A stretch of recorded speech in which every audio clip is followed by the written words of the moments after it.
तो फोटोशॉप जब आप ओपन करते हो तो ऊपर आपको मेन्यू बार में बहुत सारे ऑप्शन दिख जाते हैं। File, edit, image, layer, type, select, filter, 3D view, plugin, Windows help. तो आज हम इसमें बात करने जा रहे हैं इमेज टैब के बारे में। तो यहाँ भी आपको बहुत सारे ऑप्शन दिख जाएंगे, mode, adjustment, auto tune, colour. तो colour, image size, canvas size, image की रोटेशन के बारे में तो पूरा इमेज मेन्यू आज हम इस वीडियो में कवर करने वाले हैं। तो चलते हैं अपने स्क्रीन पे एंड हम बात करते हैं इमेज टैब की।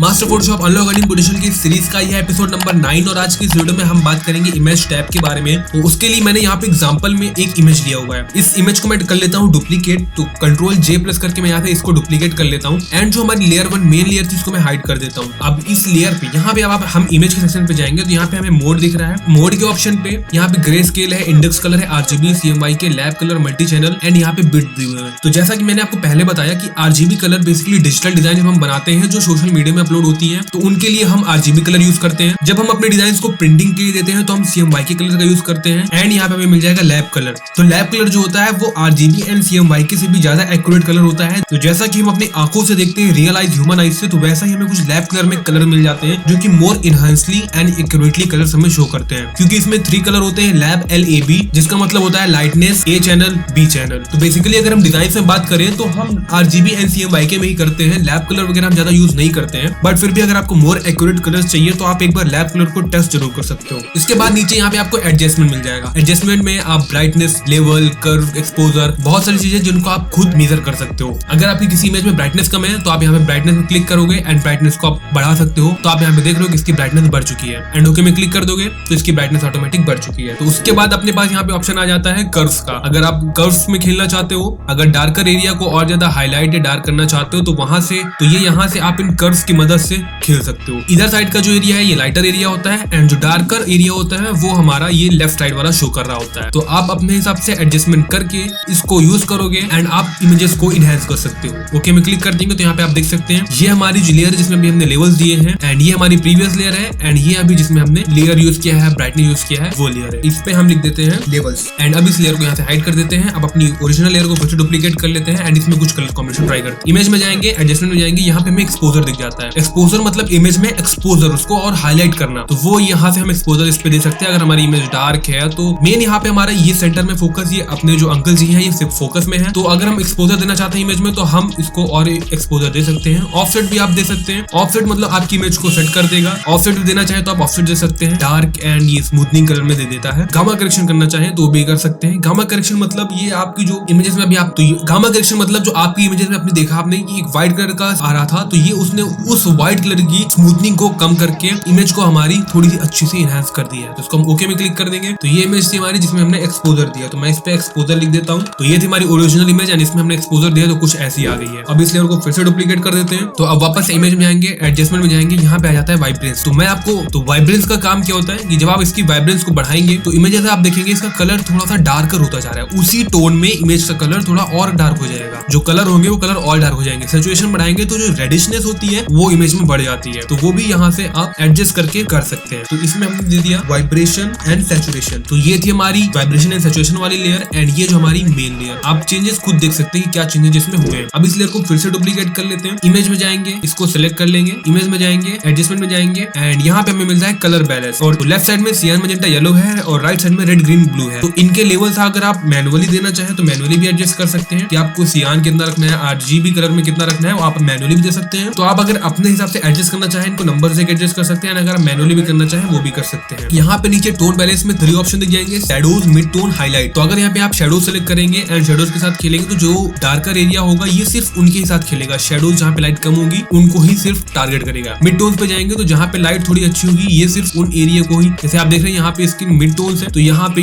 अगर हम मिड टोन्स के साथ खेलेंगे तो ये हमारी मिड टोन्स को ही क्वालिफाई करेगा। तो मिड टोन्स को ही ये टारगेट करेगा। एंड हाईलाइट्स की बात करें तो जहाँ पे लाइट ज्यादा है ये उस एरिया को टारगेट करके वहां की लाइट के एडजस्ट करेगा। बहुत ही कमाल का है कलर बैलेंस, आप उसको एक बार अपने हिसाब से ट्राई करना। तो ये हो गई हमारी कलर बैलेंस वाली इमेज। तो ये थी हमारी जिसमें हमने कलर बैलेंस किया एंड ये हमारी मेन लेयर। आप ऑटोमेटिक इसमें डिफरेंस देख सकते। अब इस लेयर को एक बार और डुप्लीकेट कर देते हैं एंड नेक्स्ट ऑप्शन हमारे पास आ जाता है ब्लैक एंड व्हाइट। अगर आप अपनी इमेज को ब्लैक एंड व्हाइट करना चाहते हो तो इसको आप ब्लैक एंड व्हाइट क्लिक करके इस इमेज को सिंपल डिफॉल्ट रहने दें, ओके में क्लिक कर दे, आपकी इमेज जो है ब्लैक एंड व्हाइट हो जाएगी। अगर अपनी इमेज को सेलेक्ट करके control Alt Shift B press करोगे तो ये ऑटोमेटिक ब्लैक एंड व्हाइट हो जाएगी। ये इसका शॉर्टकट की है। अब इस लेयर को हम यहाँ से हाइड कर देते हैं। इसमें हम ले देता हूँ black and white to black to and अब मेन लेयर को फिर से डुप्लीकेट कर लेते हैं। अब यहाँ पे आ जाता है हमारे पास फोटो फिल्टर। तो फोटो फिल्टर में कुछ हमारे पास ऑटोमेटिक कलर दे देता है वार्म एंड कूल कलर। तो ये कूलिंग फिल्टर है एंड ये ऊपर वार्म फिल्टर है। तो अपनी इमेज को जिस अकॉर्डिंग पे आप रखना चाहो, अगर आप अपनी इमेज को कूल दिखाना चाहते हो तो कूल कलर का यूज कर सकते हो। रेड, ऑरेंज, येलो, ग्रीन, सियान, किसी भी कलर को अगर आप यूज करना चाहो तो यहाँ से आप उन कलर को यूज करके अपनी इमेज में एक पार्टिकुलर कलर दे सकते हो। कूल कलर्स या वार्म कलर्स को देने के लिए फिल्टर्स का यूज कर सकते हो। इमेज में जाओगे फोटो फिल्टर, आप इनको यूज कर सकते हो। अब इस इमेज को फिर से डुप्लीकेट कर लेते हैं एंड यहाँ पे इमेज अब अपने पास नेक्स्ट टूल जो आ जाता है चैनल मिक्सर। तो चैनल मिक्सर पे यहाँ पे डिफॉल्ट यहाँ पे देख रहे हैं black and white, infrared, RGB, black and white with blue filter, black and white with green filter, black and white with orange filter. तो ब्लैक एंड व्हाइट इमेज को एक पार्टिकुलर फिल्टर के साथ में ये मिक्स कर देता है। सिंपल आप इसको सेटलिसी में क्लिक कर दो एंड जस्ट आउटपुट चैनल यहाँ पे ग्रे रहने देना है एंड यहाँ पे अगर आप देखेंगे तो ये ऑटोमेटिक उसी के अकॉर्डिंग रिजल्ट दे रहा है। आप सिंपल इसमें क्लिक करो एंड जो गोल्ड चैनल की डिफॉल्ट सेटिंग ऐसे ही रहने दो और आप देखोगे कि ये अकॉर्डिंगली उन्हीं के साथ कलर को मिक्स करके दे रहा है। ओके कर दोगे और आप जिस अकॉर्डिंग रिजल्ट चाहोगे वो रिजल्ट आपको यहाँ से मिल जाएंगे। ये थी अपनी चैनल मिक्सर को हाइड कर देंगे एंड मेन लेयर को डुप्लीकेट कर लेंगे। अब यहाँ पे अपने पास नेक्स्ट जो आ जाता है colour lookup. Colour lookup basically अगर आपके पास कुछ फाइलें हैं जिनमें आप अपने आपके प्रीसेट हैं कलर वगैरह के, तो वो आप यहाँ पे देख के उन कलर्स को ला सकते हो। तो ये कलर लुकअप है। अगर आपके पास कुछ प्रीसेट होते हैं तो उनको ला के आप उनका कलर टोन खुद से दे सकते हो। मतलब जैसे हमारे पास खुद के एग्जिस्टिंग प्रीसेट होते हैं तो हम उनको यहाँ पे यूज कर सकते हैं। नेक्स्ट अपने पास आ जाता है इन्वर्ट। अगर आप इमेज के कलर को डायरेक्ट इन्वर्ट करना चाहते हो तो कंट्रोल आई करोगे तो ये इन्वर्ट कर देगा। कंट्रोल आई इसका शॉर्टकट है, कंट्रोल आई कीबोर्ड में प्रेस करोगे तो इन्वर्ट कर देगा and then again control I press करोगे तो ओरिजिनल इमेज आपको दे देगा। नेक्स्ट यहाँ पे आ जाता है अपने पास पोस्टराइज। तो पोस्टराइज अपनी इमेज को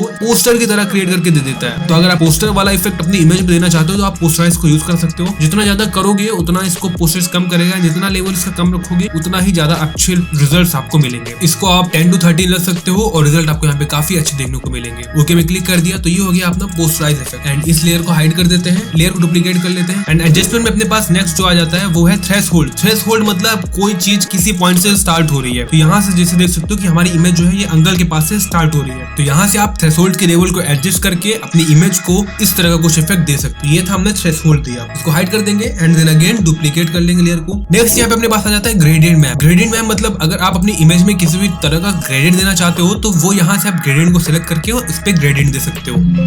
ओके में क्लिक कर दोगे तो आपकी इमेज पे ग्रेडियंट आ जाएगा। नेक्स्ट यहाँ पे आ जाता है selective colour. Selective colour basically आप यहाँ पे कुछ कलर्स को सिलेक्ट करके उनके टोन को एडजस्ट कर सकते हो एंड देन उनके बाद आप ओके में क्लिक कर दोगे तो उसके अकॉर्डिंग वही पार्टिकुलर कलर्स एडजस्ट होंगे। सिंपल आप सिलेक्टिव कलर्स को यूज करके किसी भी इंडिविजुअली कलर को अगर आप इनहेंस करना चाहो या कुछ भी करना चाहो तो वो आप यहाँ से कर सकते हो। तो ये था अपना सिलेक्टिव कलर। अगेन हम इस लेयर को डुप्लीकेट कर लेंगे एंड अब यहाँ पे बात करेंगे एंड यहाँ पे नेक्स्ट अपने पास आ जाता है शेडोज एंड हाईलाइट। तो ये यहाँ पे शेडोज है। शेडोज को आप जितना बढ़ाना चाहो उतना बढ़ा सकते हो, कम ज्यादा करना चाहो हाईलाइट्स को भी कम ज्यादा जितना करना चाहो वो आप कर सकते हो। ओके में क्लिक कर दोगे तो वो भी चेंज हो जाएंगे। तो ये था अपना शेडोज एंड हाईलाइट्स। अगेन हम इसको डुप्लीकेट कर लेते हैं। तो यहाँ पे अपने पास आ जाता है HDR टोनिंग। आपने बहुत देखा होगा कि HDR टोनिंग की इमेजेस जो है बहुत वायरल होती है, इस पे वीडियोस भी बनती हैं जो कि YouTube वगैरह में, इंस्टाग्राम में बहुत ज्यादा इस टोन की इमेजेस वायरल होती हैं। तो HDR इफेक्ट अगर आप देना चाहते हो अपनी इमेज में तो यहाँ से आप HDR इफेक्ट अपनी इमेजेस पे दे सकते हो। इसमें आप इनके मोड को एडजस्ट करोगे एंड जितनी रेडियस में आप HDR इफेक्ट देना चाहते हो तो उस हिसाब से सारी सेटिंग्स को करके आप एक अच्छा खासा HDR इफेक्ट अपने इमेजेस पे दे पाओगे। वो भी मैं आपको देख के दिखा देता हूँ। जैसा कि हमने ये दिया तो इस तरह आप भी अपनी इमेज में HDR इफेक्ट दे सकते हो। ये हमने बात कर ली HDR इफेक्ट की। अब फिर से इस लेयर को डुप्लीकेट कर लिया हमने एंड हम यहाँ पे बात करते हैं। तो यहाँ पे अपने पास डीसैचुरेट आ जाता है। तो डीसैचुरेट बेसिकली ब्लैक एंड व्हाइट की तरह ही है। ये आपकी इमेजेस को डीसैचुरेट कर देता है, सारे कलर्स को मिला के एक कॉमन कलर दे देता है। ये हो गया अपना डीसैचुरेट। तो एडजस्टमेंट में अपने पास नेक्स्ट टूल जो आ जाता है match colour. Match colour basically आपके कलर्स को मैच कर देता है। आपके इमेजेस में जितने सारे कलर होंगे ये उसको मैच करने के लिए हम मैच कलर टूल का यूज करते हैं। ओके में क्लिक कर देंगे तो मेजरली जितने कलर्स होंगे वो मैच हो जाएंगे। इसको मैं चेंज कर देता हूँ मैच कलर्स। अब नेक्स्ट ले लेंगे। तो यहाँ पे एडजस्टमेंट, तो एडजस्टमेंट के अंदर जितने सारे टूल्स थे यहाँ पे हमने उन सब की बात कर ली है। अब अपने पास आ जाता है ऑटो टून, ऑटो कंट्रास्ट और ऑटो कलर। अगर आप मैनुअली नहीं एडजस्ट करना चाहते हो तो आप ऑटो को यूज करके चीजों को एडजस्ट कर सकते हो। अगर ऑटो ट्यून देना चाहते हो तो शिफ्ट कंट्रोल एल अगर अपने कीबोर्ड प्रेस करोगे तो ये ऑटो ट्यून हो जाएगा। एंड अगर ऑटो कंट्रास्ट देना चाहते हो तो alt shift control L press करोगे तो ऑटो कंट्रास्ट आपकी इमेज में हो जाएगा। एंड उसके बाद अगर आप ऑटो कलर देना चाहते हो तो शिफ्ट कंट्रोल भी प्रेस करोगे तो ये ऑटोमेटिक कलर भी चेंज करके आपको दे देगा। तो ये लेयर जिसमें हमने, तो ये लेयर 1 कॉपी थी जिसमें हमने ऑटो कंट्रास्ट, ऑटो टून और ऑटो कलर दिया। इसको भी हम यहाँ पे देख लेते हैं। तो डिफरेंसेस देखने के लिए हम इस लेयर को हाइड करेंगे। तो ये थी अपनी ओरिजिनल लेयर एंड ये थी जिसमें हमने कंट्रास्ट दिए। तो आपने देखा कि कलर वगैरह ऑटोमेटिकली यहाँ पे चेंज हो चुके हैं। तो इस लेयर को नाम दे देता हूँ ऑटो कलर। इस लेयर को हाइड कर देंगे। अब इसके बाद अपने मेन लेयर सेलेक्ट कर लेते हैं एंड यहाँ पे आ जाता है अपने पास इमेज साइज, जो ही Alt Control I का शॉर्टकट की है। यहाँ से आपकी जो इमेज है इसका साइज देखने को मिल जाएगा एंड यहाँ से आप पिक्सल, इंचेस, सेंटीमीटर, मिलीमीटर जो भी सिलेक्ट करना चाहे वो अपना सेलेक्ट कर सकते हो एंड ये यहाँ पे आपको रिजोल्यूशन एंड इनकी विड्थ एंड हाइट देखने को मिल जाएगी। इसके बाद यहाँ पे अपने पास आ जाता है कैनवस साइज, जिसका शॉर्टकट की जो है Alt Control C है। अगर आपने कीबोर्ड में Alt Control C प्रेस करते हो तो जो व्हाइट कलर का कैनवस होता है उसका हमें साइज देखने को मिल जाएगा कि वो किस साइज में है।